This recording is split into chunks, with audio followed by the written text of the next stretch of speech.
I bought this tree almost exactly a year ago. It was during Holy Week last year. And this tree, when I bought it, was beautiful. It was just top to bottom covered in these incredible bright blossoms. But even more than looking beautiful, it came with a beautiful promise. This is a fruit tree, a coconut ice peach tree. Doesn't that just sound delicious?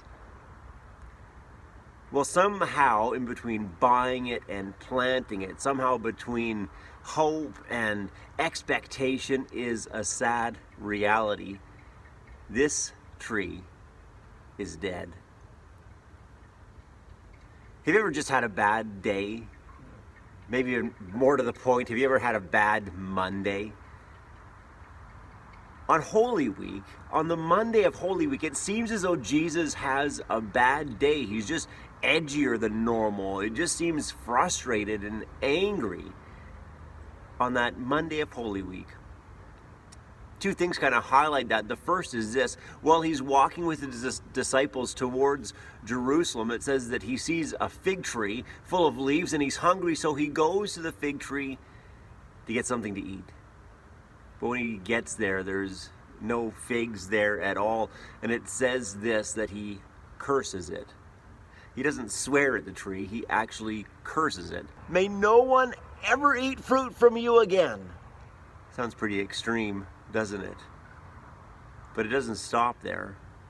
When he gets to the temple is busy. It is hustling in there. And that's exactly what's happening. There are money changers exchanging money, and there's people in there selling animals. Probably some lambs are still in there, and there's people selling pigeons, and Jesus just loses it. He starts to drive out those who sold and those who bought in the temple, and he overturned the tables of the money changers and the seats of those who sold pigeons. Can you imagine what a mess that would have been?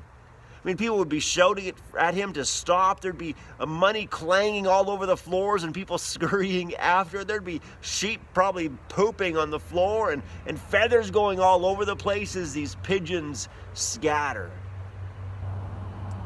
He brings the whole place to a standstill. He doesn't just stop there. It says he wouldn't allow anyone to carry anything through the temple.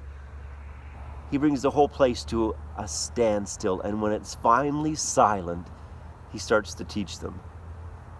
Is it not written, my house shall be called a house of prayer for all the nations? But you've made it a den of robbers. What's going on here? What's got Jesus so on edge?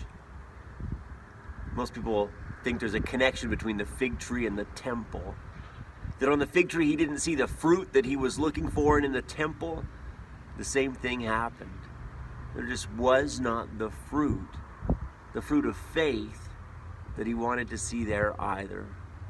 That he didn't see people loving more than they would have loved otherwise. That he didn't see people taking care of the sick or feeding the hungry or bringing in the orphans. None of those things were happening.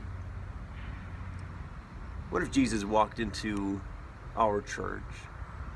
What if Jesus took a good hard look at our lives? Would he see the fruit of faith?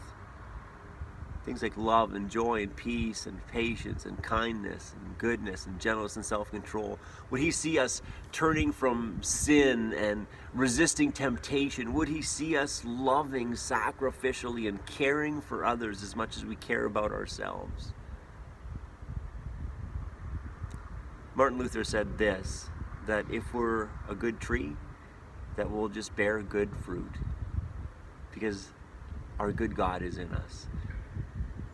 Church, may this be a season of plenty. May there just be a ton of fruit in your life right now. Fruit as you draw close to God. Fruit as you love those around you. Fruit as you care for those people who are in need. May there just be this huge, abundant harvest of fruit in your life.